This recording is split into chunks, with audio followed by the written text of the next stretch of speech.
nós estamos num planeta escola. Vemos famílias em que os membros seguem caminhos diferentes, numa situação complexa. Estamos realmente num momento crítico da família. Aí uns dizem assim, mas a família sempre teve problemas.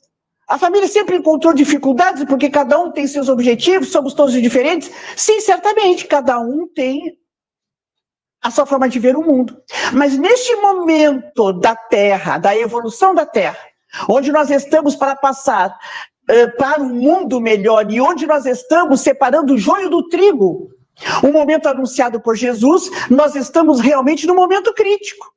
Um momento onde os olhares precisam ser pontuais para as nossas escolhas. É um momento onde o crescimento individual fortalece ou não os laços afetivos. Nesta escola, onde colocamos a nossa convivência. É importante.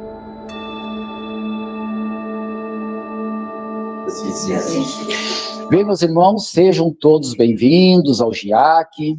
No mês de maio, o GIAC comemora o mês do Evangelho da nossa casa. E no final, na última semana do mês, nós trazemos 2 palestras, né? Convidamos 2 palestrantes, ou um palestrante.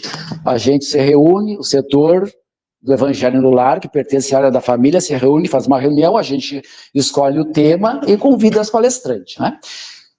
Quarta-feira, quem falou foi a nossa irmã Luciane Bandeira, com o tema deste ano que foi Viver e Conviver em Família. Esse é o tema. E para sábado hoje nós convidamos a nossa irmã Georgina Valente, que era a Sociedade Espírita Amigos de Maria de Bezerra, e ela aceitou o convite. Agradecemos a Georgina por aqui estar, que a agenda dela é cheia, né? Para conseguir ela é difícil. Então, esse será o tema, né? Viver e conviver em família. Então, vamos passar a palavra à nossa irmã Georgina. Obrigado. Bom, então, boa tarde a todos, quase noite. Nós agradecemos pela lembrança do nosso nome para esse trabalho encerrando o mês de maio. E confesso que esse tema para mim foi muito instigante e acredito que para todos que têm trabalhado sobre a família, porque viver e conviver são 2 lados da moeda. Viver, todo mundo vive dentro do lar, dentro da casa, que é aquela dinâmica, a existência de uma rotina, que cada família vai criando seus hábitos. Então, uns, dentro daquela rotina, estipulam caminhos diferentes, porque somos todos diferentes, mas caminham juntos enquanto família. Então, a aprendizagem nessa convivência, em viver, nós vamos buscar. Aprendemos, mesmo com objetivos diferentes, vivendo e não olhando para o lado, mas vivemos. Ali a gente pensa em segurança, aquela casa nos é segura, a gente trabalha e volta para casa. Hábitos, que nós já falamos, diferenças também, responsabilidades, cada um tem a sua. Respeito, podemos dizer que sim, senão, como seria se todo mundo não tivesse o olhar para o outro? Agora, a convivência, né, dentro desse contexto familiar. Viver é essa rotina, essa aprendizagem que todos nós temos. Conviver em família é essa interação. Aí, quando a gente diz conviver, a gente já pensa na convivência, numa interação, numa comunicação, num relacionamento. E aí entra aquela mesma lista que eu dei: aprendizagem, segurança, hábitos, respeito, diferenças.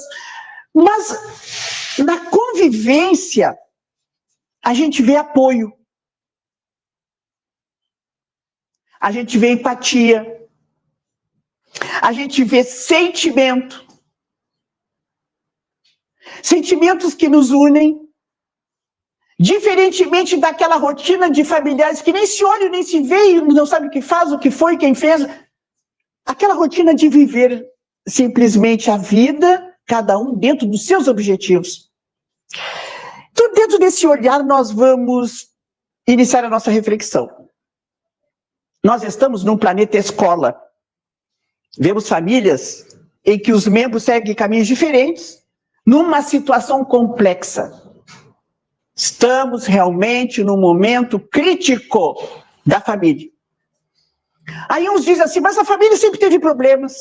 A família sempre encontrou dificuldades, porque cada um tem seus objetivos, somos todos diferentes. Sim, certamente, cada um tem a sua forma de ver o mundo.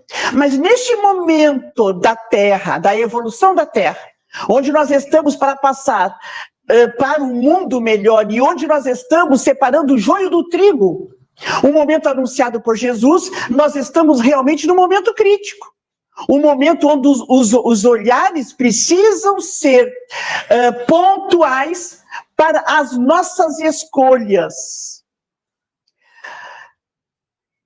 É um momento onde o crescimento individual fortalece ou não os laços afetivos. Nesta escola, onde colocamos a nossa convivência. É importante que cada família e que cada membro dessa família, dentro dos seus próprios objetivos, mesmo que signifique caminhos diferentes, tenham um mesmo olhar. Aí você diz, mas como é que nós vamos colocar o mesmo olhar? Se dentro daquela família, muitas vezes os partidos são diferentes, o time é diferente, o gosto pela alimentação, como é que nós vamos ter comunicação diante destas diferenças na convivência? De que forma? Aceitando as diferenças. Olha, lá em casa todos somos colorados, só tem uma gremista. Então, quando tem jogo do Grêmio, ela bota uma bandeira no WhatsApp desse tamanho na família. E nós, quando é colorado, também, mas convivemos tranquilamente. Porque realmente são olhares diferentes. Nós somos criados simples e ignorantes, e cada um crescendo diante do seu ritmo e buscando, através das nossas diferenças e do nosso livre-arbítrio, procurar a nossa felicidade, escrevendo a nossa história. Então nós temos a história da família Valente, que é a minha, da Silva, do Lima, do Souza, e a gente vai criando a nossa história. E é notável que a família Anchieta nossa, a minha Anchieta, depois que eu casei e fiquei Valente, a Anchieta tem uns caminhos assim idênticos, né? Quando eu passei a ser Valente, ficou mais difícil a coisa, né? Porque aí a gente já vai no médico ou no dentista, mas tu é Valente mesmo? Sempre a mesma piada, né? Que a gente vai se acostumando ao longo da vida. Mas, meus amigos, nós temos as nossas escolhas. E todas as famílias procuram a felicidade. Aí é que está o viés. Procuramos a felicidade e cada um encontra ela diante do seu nível evolutivo. Que olhar o seu coração tem para isso aqui, para isso, para aquilo lá. Então, por exemplo, numa família onde todos somos espíritas, a gente fala espiritualidade, reencarnação. Quando desencarna uma pessoa, a gente encara com naturalidade. Quando alguém sofre um acidente, nós oramos todos juntos. Fazemos evangelho no lar.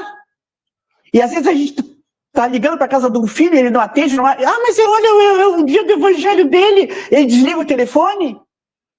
Então, diante desse contexto dos nossos olhares, quando trazemos as mesmas crenças religiosas, é ótimo, mas conhecemos várias famílias onde o esposo é espírita e a esposa não é, né? Temos aqui o exemplo, e vivem ótimo, tanto que ele participa das visitas com a religião que ela professa, lá na casa geriátrica.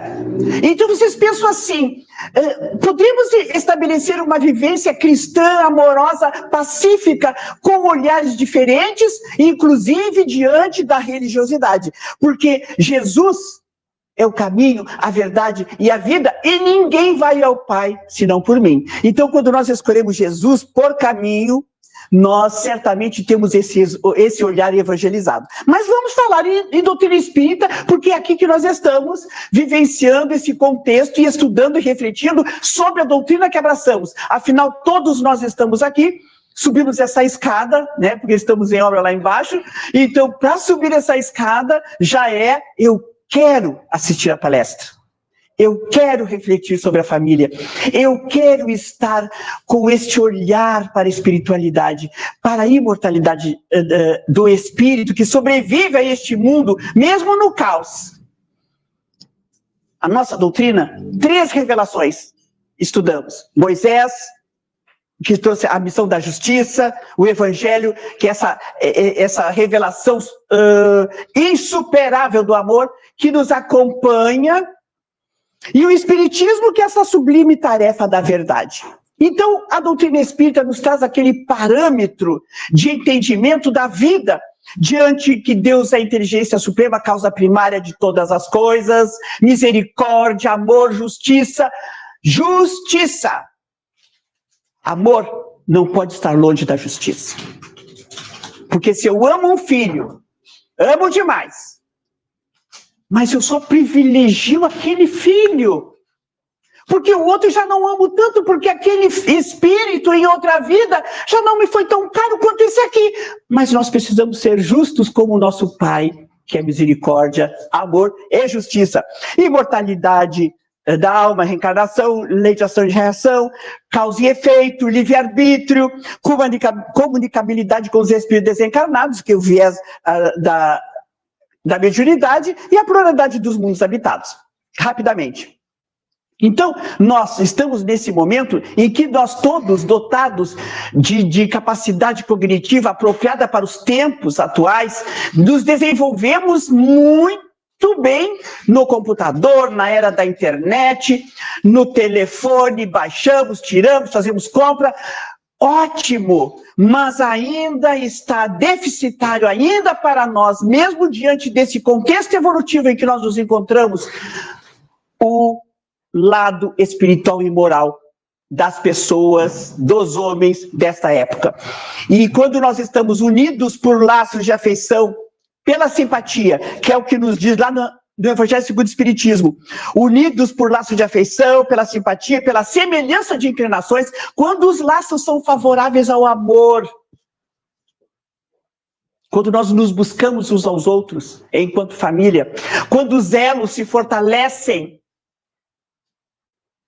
é mais tranquilo, porque nós nos buscamos uns aos outros, como está nas famílias afins. Mas, como nós somos endividados, as nossas famílias trazem diferenças, né? E então, nós trazemos, aqui está em Vida e Sexo, de Emmanuel, quem são aqueles que vivem ou convivem conosco? Antigos companheiros de aventuras infelizes. Estão lá na nossa casa. São nossos filhos. É o esposo que naquele momento de arrobo, eu me apaixonei. Aí quando passa a primeira época, meu Deus, eu acordei. Ou é a esposa. São aqueles, sabe, de aventuras infelizes, que nós precisávamos agora acordar para uma outra realidade, a realidade do amor imortal, do amor que faz que nós nos busquemos na próxima vida, porque nos apaixonamos, nos amamos realmente. Aí trazemos os filhos, além de ser de aventuras infelizes, nós nos comprometemos com eles em lares onde nós temos que ressarcir dívidas no passado. Abandonamos um filho no passado. Desta vida, ele vem nos cobrar.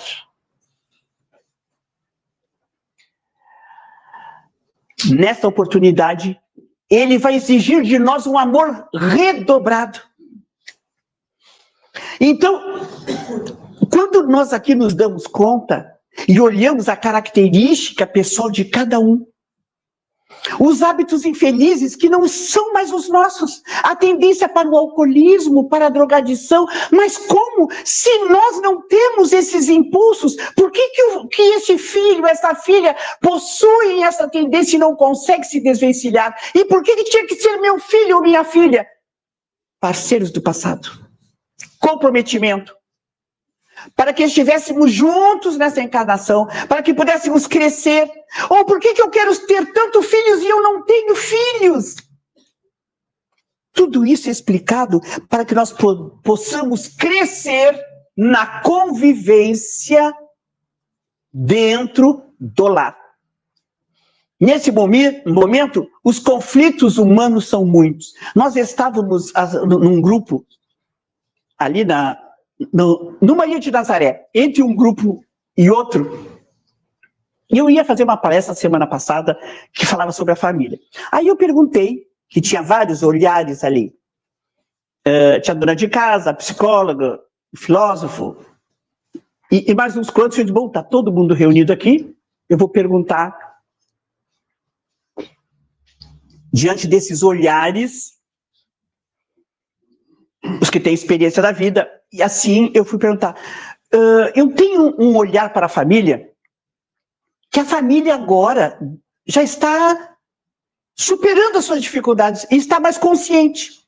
Eu não quero passar para a Assembleia um olhar que não está atualizado aos tempos atuais, porque eu não vejo assim a catástrofe dos sentimentos na família. Todo mundo se olhou e disse assim, não, Georgina, nós estamos assim, e começaram a enumerar as dificuldades que eu não tinha olhar. Porque eu acho que eu estava fora, né, do contexto. Aí elas me enumeraram como a família está em grandes dificuldades, enfrentando um contexto realmente de desafios, para que, neste momento decisivo, nós pudéssemos acordar para a nossa realidade espiritual. Por que nós estamos aqui? De onde eu vim? O que eu trouxe do passado? E para onde eu vou? Diante da minha vivência, diante daquilo que eu estou realizando aqui, com esses que estão ao nosso lado, que são nossos parceiros de caminhada. Diferentemente de sermos filhos, pais e irmãos, somos todos parceiros, porque ninguém é maior do que o outro. Não existe essa hierarquia de ser o mais velho, o mais evoluído. Não existe. Somos todos irmãos de caminhada.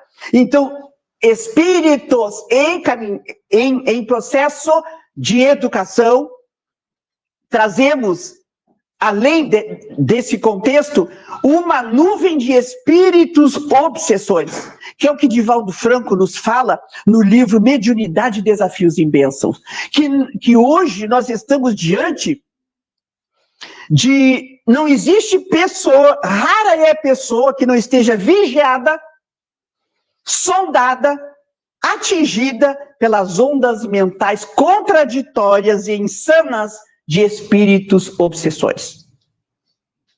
Por isso que, enquanto o irmão nos falava da necessidade do estudo do Evangelho no lar e de realizar o Evangelho do lar das nossas casas, é uma verdadeira higiene no nosso lar, para que espíritos não adentrem na nossa casa e façam morada pelo nível dos nossos pensamentos. Quando nós realizamos o Evangelho no lar, o que nós vamos fazer? Vamos abrir o Evangelho e vamos ler. E aqueles que lá estão vão se evangelizando, né? Nós não estamos correndo com os espíritos, nós estamos evangelizando os espíritos que por necessidade precisam escutar Jesus, precisam refletir Jesus com os nossos pensamentos, com as nossas leituras. Então, diante de todo esse contexto de viciações do passado, de hábitos infelizes, que nos reúne numa família, onde a convivência precisa ser pacífica e evangelizada, nós trazemos este contexto de processo obsessivo, que é o que nos liga com esses espíritos que sintonizam com os nossos pensamentos. Então ali eu digo, olha só, como é que pode pensar dessa forma? É espírita e pensa assim. Então nós que somos espíritas, não temos direito de pensar em contradição aquilo que eu acho que seja o certo, o maravilhoso e o adequado? Por que eu vou criticar o partido político do outro? Por que eu vou dizer, mas olha só, ele vota nessa pessoa? Meus amigos, nós estamos num momento onde o acordar de consciência vai se fazer na hora exata. Não precisa eu aqui criticar o que o outro pensa e o que o outro faz. Olhar para as nossas tendências e para as nossas inclinações. Então, diante, eu trouxe algumas perguntas para que nós possamos refletir nas nossas necessidades a partir de agora. A partir de agora, vamos pensando, cada um de nós. Nós estamos realizando esforços para a convivência pacífica neste novo momento comportamental das famílias na sociedade humana? Estamos conscientes da nossa responsabilidade, que não existe acaso nas leis divinas? Ah, eu não sei porque que eu tenho esse esposo. Ah, eu não sei porque que a minha esposa é assim. Ah, o meu filho me dá problema. Por que a minha mãe é assim?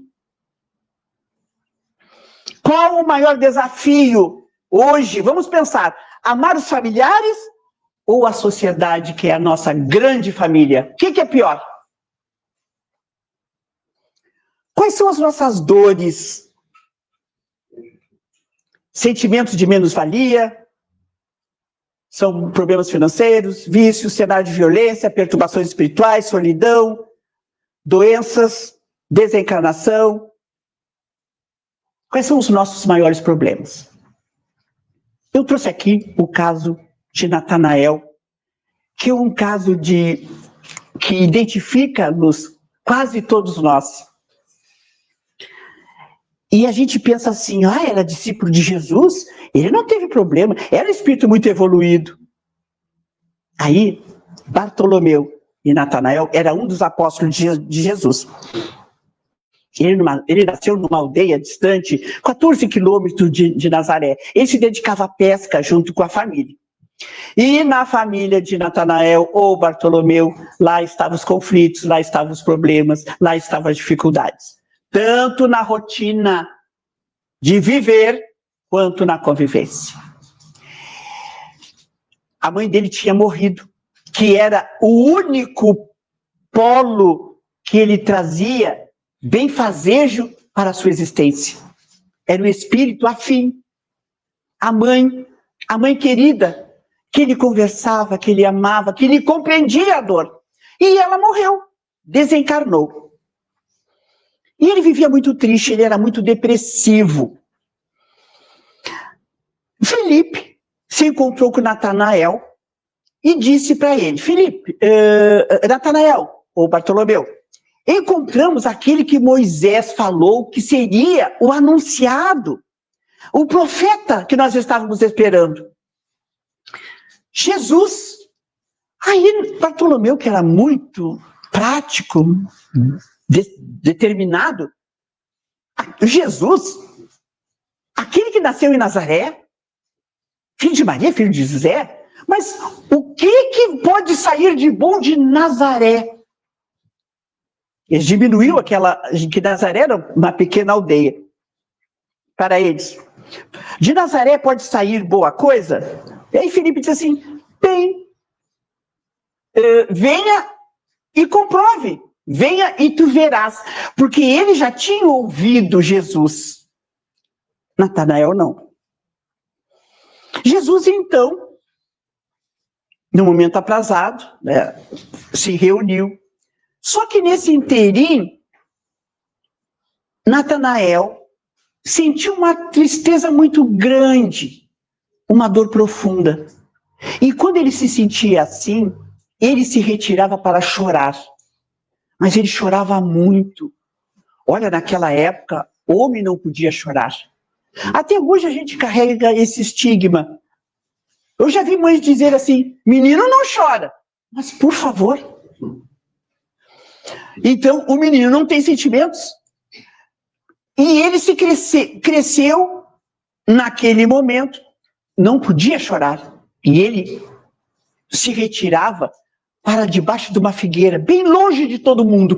Ele olhava para todos os lados, ninguém o via, então ali ele podia chorar. E ele, debaixo daquela figueira, chorava todas as suas dores, esperando o profeta anunciado, aquele que iria tirar a sua dor. E lá ele chorava, saudade da mãe, a incompreensão dos irmãos, do pai, afinal, que vida era aquela que ele tinha? Estava na hora dele ouvir o profeta anunciado. Aí ele veio. Quando ele chega para se aproximar de Jesus, Jesus o olha e disse, aí está um israelita, deixa eu ler aqui, um israelita verdadeiro, sem falsidade. Porque Jesus atacava a hipocrisia da época dos fariseus, dos saduceus.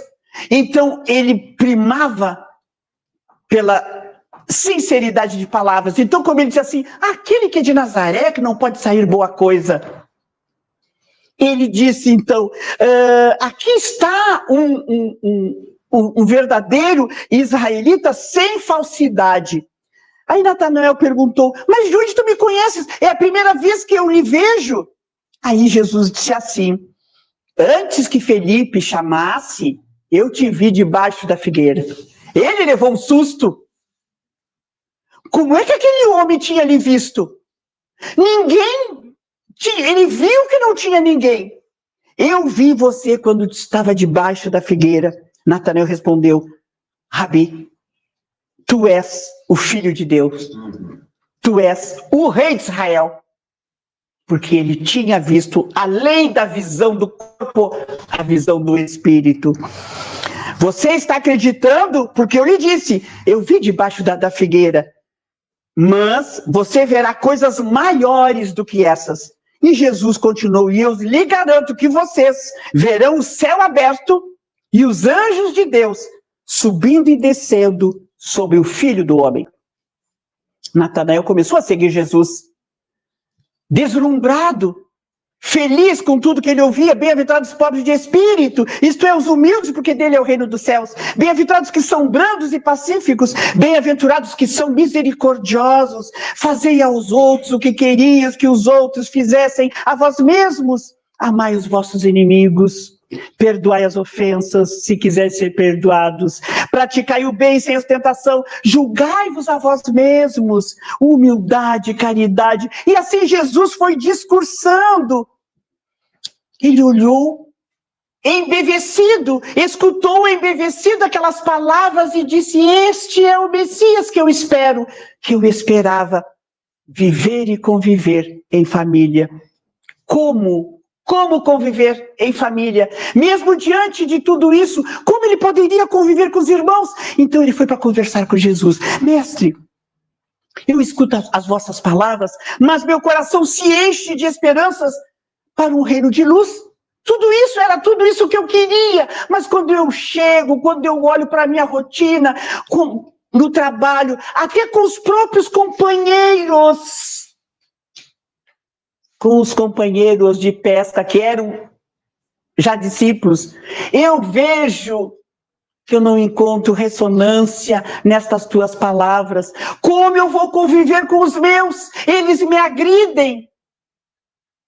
Como? O Evangelho, disse Jesus, deve florescer primeiro no coração das criaturas, para depois se espalhar para os povos.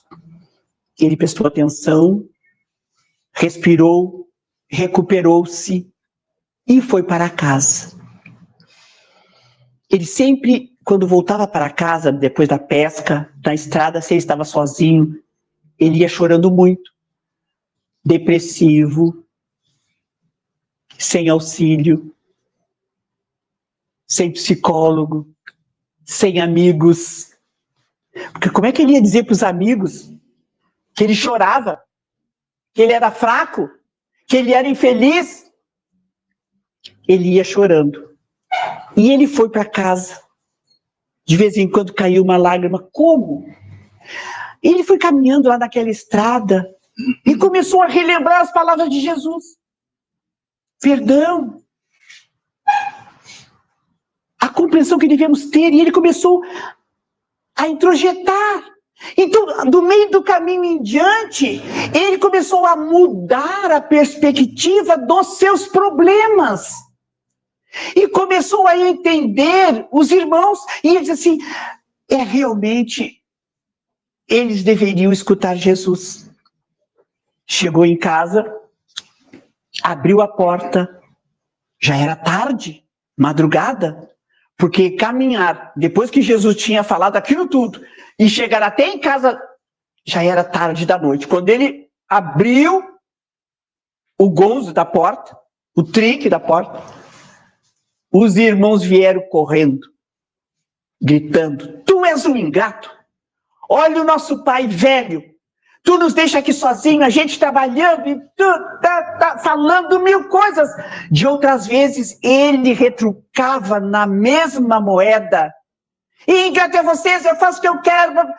Naquele momento, ele silenciou. E pensou, eles não conhecem Jesus. Eu conheço Jesus. A partir de agora, eu vou ficar em silêncio. Ele se acomodou, pegou as suas coisas, foi para o barco e lá ficou. Adormeceu. No outro dia, os seus companheiros, seus amigos, notaram a diferença, ele estava diferente. Ele era outra pessoa. A fisionomia de Natanael estava clara, estava branda, estava feliz.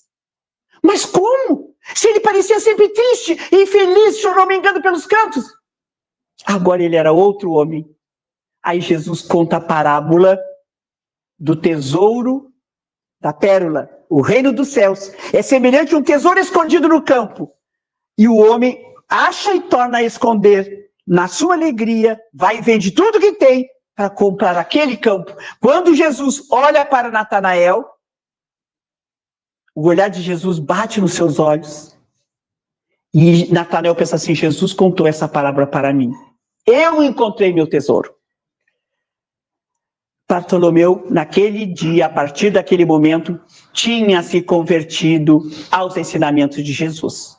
A partir daquele dia, ele tinha encontrado o tesouro do amor para conviver com os diferentes. E foi a primeira vez que ele chorou de alegria. Que lindo, né, meus amigos? Chorar de alegria é algo tão gratificante. Onde a gente vê o sucesso de alguém, onde a gente vê que aquela pessoa está feliz e te dá uma notícia tão maravilhosa da sua vida, e a gente junto comparte aquele momento de alegria. Então nós queremos dizer, já meus amigos, que nós, seres humanos, nós somos decorrência daquilo que nós realizamos e cultivamos. Se eu cultivo medo, raiva, ódio, é aquilo que eu estou cultivando e é aquilo que vai germinar na minha vida, na minha existência. Se eu cultivo a tolerância, a paz, a resignação, é aquilo que eu vou frutificar e florescer nos nossos espíritos. Então, quando Jesus penetra nos nossos corações, quando ele nos converte em testemunho vivo desta caminhada que ele nos trouxe, e nós vamos testemunhando através dos nossos esforços o que estamos fazendo para nos esforçar para viver Jesus dentro dos nossos lares, assim de que juntos possamos crescer em família, conviver em família, mesmo nas diferenças. No livro Céu e Inferno, fala-nos que viver em família é um contexto de busca ao idealizável. Nós queremos ser felizes. Então a gente fala assim, o meu céu de bênçãos, tu é o meu céu de alegria, tu és a minha realização, o nosso céu. No livro Céu e Inferno, no capítulo Céu, fala-nos no item, eu não botei, mas acho que é 15. Diz que em toda parte, em todo lugar, há uma felicidade relativa, porque não existe um lugar circunscrito, nem de céu, nem de inferno, porque ele está na nossa consciência. Aí eu fiquei pensando assim, às vezes, eu estou escutando uma música, ou já conversei com várias pessoas, que as pessoas dizem assim, eu estou tão feliz. Porque aquele momento está tão tranquilo e tão em paz para ti, que me leva para o lugar da felicidade onde Deus está, onde a nossa consciência está no amor de Deus. Então eu estou construindo o meu céu. A felicidade relativa a todos os progressos realizados. Cada um de nós, não independe, todos nós encontramos um caminho, um lugar do nosso céu. Olha só que coisa linda, do nosso céu. Decorrente da categoria onde nós colocamos o nosso adiantamento. Se nosso propósito é ser feliz e buscar o nosso céu, eu vou encontrar o meu céu. Porque é a nossa aspiração, é o nosso caminhar, encontrar o nosso céu. Então, das qualidades do indivíduo depende esse encontro com a felicidade. Não é um lugar circunscrito no universo. Onde quer que se encontre espíritos, podem contemplar a majestade divina, porque Deus está em toda parte. Deus está em mim. E quando Deus está em mim, e eu encontro esse Deus, esse Pai, pleno em mim, na criação, esse amor de Deus, eu encontro o meu céu em mim, porque eu encontro Deus em mim. Só que esse Deus em mim, ele não é isolado. Eu não posso ficar sentada e com o meu céu abraçado no meu céu sozinha. Existe céu assim? Olhando para mim mesmo? Não, o céu tem que ser repartido. Então eu vou em busca, não é pessoal. Então eu vou buscar repartir o meu céu. Senão fica uma coisa egoísta. Também encontramos na comunhão de ideia que une os seres simpáticos. Quando nós estamos numa assembleia, num estudo. Quantos estudos? Quando nós encerramos o nosso estudo do Evangelho, um estudo qualquer, e nós vemos a sintonia espiritual, nós estamos diante do céu, porque nós nos emocionamos, é aquele céu que está repartido, é o céu possível, é o céu quando eu encontro o coração do outro, pela identidade de gestos, de sentimentos, nós formamos então vastos agrupamentos, famílias homogêneas, no seio das quais cada individualidade, mesmo nas diferenças, ela vibrando, ela nos seus vícios, mas ela é o meu céu. Ele é o meu céu. E eu me sinto feliz. Satura-se de fluidos serenos e benéficos emanados no conjunto. Todos nós já nos emocionamos num estudo quando nós sentimos o céu. Quando aquela harmonia, aquela paz se faz. Todos nós já nos emocionamos em casa, numa recordação linda, num momento lindo, que tu olha para tua casa, olha para tudo, é o teu céu, é a tua conquista, é aquilo que tu te identifica, é aquilo que tu conseguiu com o teu esforço, o teu céu. Então, meus amigos, conviver é buscar este céu, o céu que nós buscamos e encontramos, porque Deus está em nós, e se Ele está em nós, nós temos esse céu. Basta clicar, linkar para encontrar. Neste momento, que Jesus abençoe cada um de nós e que cada um idealize o seu céu. para que os nossos familiares, as nossas famílias, se sintam amadas como eles são, nos diferentes papéis que cada um possui. Este amor de Deus vai se repartindo para que o nosso céu se complete. Que Deus, o nosso Pai de infinita misericórdia, nos abençoe e que todos nós possamos sair daqui melhores do que aqui chegamos. Muito obrigado, até uma outra oportunidade, se Deus quiser.